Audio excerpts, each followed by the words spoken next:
হঠাৎ পার্টি যেখানে বলবে সেখানে যেতে হবে, হঠাৎ কোনো বস্তু নেই। পার্টি কর্মী হিসেবে পার্টি যদি কালকে সকালবেলা বলে আপনি দার্জিলিংয়ের পাহাড়ে চলে যান, যেতে হবে।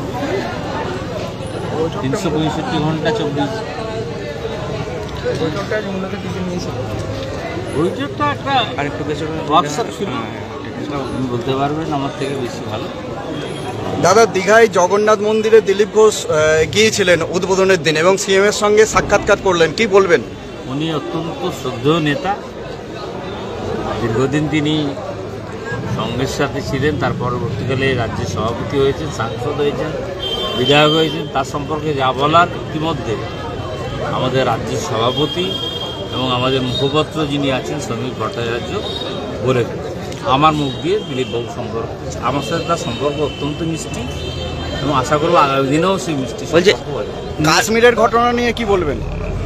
কাশ্মীরের ঘটনা নিয়ে বলার কোনো ভাষা নেই।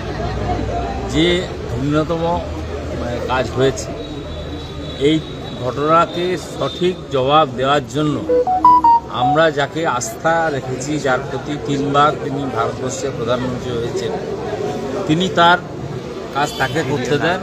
ইন্টারনাল সিকিউরিটি, এক্সটার্নাল সিকিউরিটি সবটাই তিনি দেখছেন।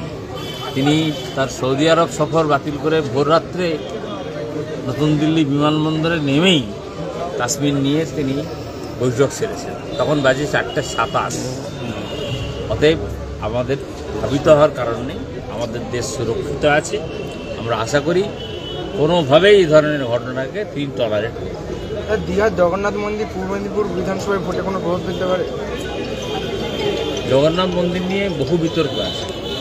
ওটা জগন্নাথ মন্দির নয়, প্রথম কথা। ওটা Jagannath Dham and cultural institute.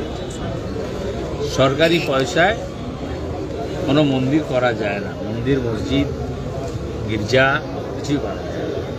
প্রভাব পড়বে কি পড়বে না, 26 সালের ভোট অনেক বাকি, 1 বছর। এই দিলীপবাবু নাম না করে আপনাকে এবং আপনার দাদাকে নিশানা করছে, কি বলবেন? সৌভাগ্যের বিষয়। তিনি যদি আমাকে, আমার দাদাকে নিশানা করেন, আমার কাছে সেটা সৌভাগ্যের মতো মনে হচ্ছে। আগামী দিনে কি দিলীপ ঘোষ তৃণমূলে যাবে, এমনটাই কি মনে হচ্ছে? কেন বিতর্ক বাড়াচ্ছেন? আমি তো আপনাকে বললাম তার সাথে আমার সম্পর্ক অত্যন্ত মিষ্টি। আগামী দিনও আরও মিষ্টি সম্পর্ক থাকবে বলে আমি আশা করছি। জগন্নাথ ধাম নিয়ে উড়িষ্যা তদন্তের নির্দেশ দিয়েছে উড়িষ্যা সরকার। এটা উড়িষ্যা সরকার ভালো করে বলতে পারবে। বাংলার একজন সাধারণ মানুষ হিসেবে, প্রাক্তন এমপি হিসেবে এটা নিয়ে আমি কোনো মন্তব্য করব না। আরামবাগে ভোটের ফল কেমন হবে? আপনি তো আরামবাগে এসেছেন, এখানে 4টে প্রথম আসা আরামবাগ। হ্যাঁ, এখানে শতবাবুর আরামবাগ, বুঝলেন? তার সাথে আমাদের পূর্ব মেদিনীপুরের একটা সম্পর্ক ছিল। অতএব আগামী দিনে ফল দেখবেন কি হয়, অনেক অনেক ভালো ফল। দেখতে পাচ্ছেন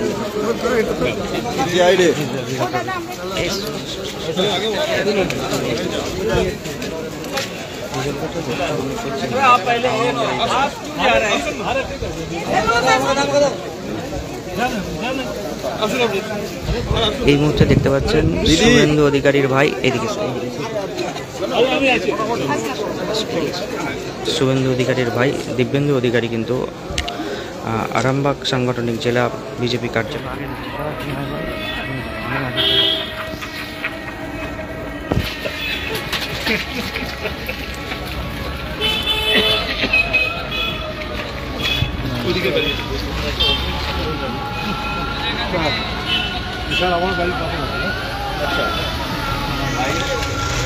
এখানে কিন্তু আরামবাগের বিধায়ক মধুসূদন বাগ,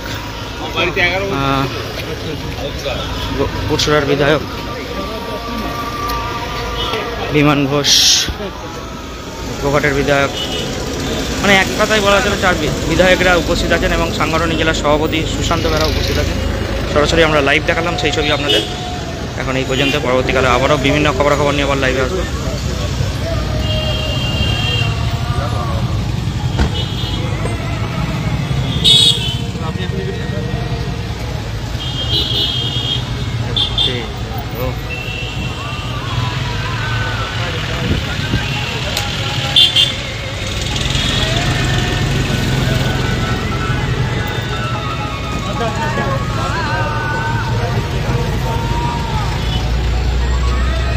এখন এই পর্যন্তই আপনাদের লাইভে।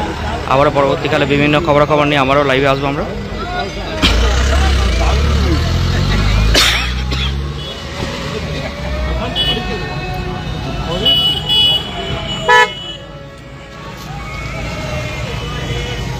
ফোন করবো।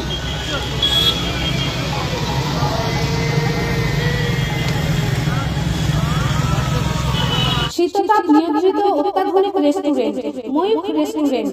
এখানে পাবেন চাইনিজ, পোলাও, বিরিয়ানি, তন্দুরি সহ সমস্ত রকম খাবার। এছাড়াও কাস্টমারদের সুবিধার্থে হোম ডেলিভারির বিশেষ ব্যবস্থা রয়েছে। পাশাপাশি যে কোনো অনুষ্ঠানের জন্য ভাড়া দেওয়া হয়।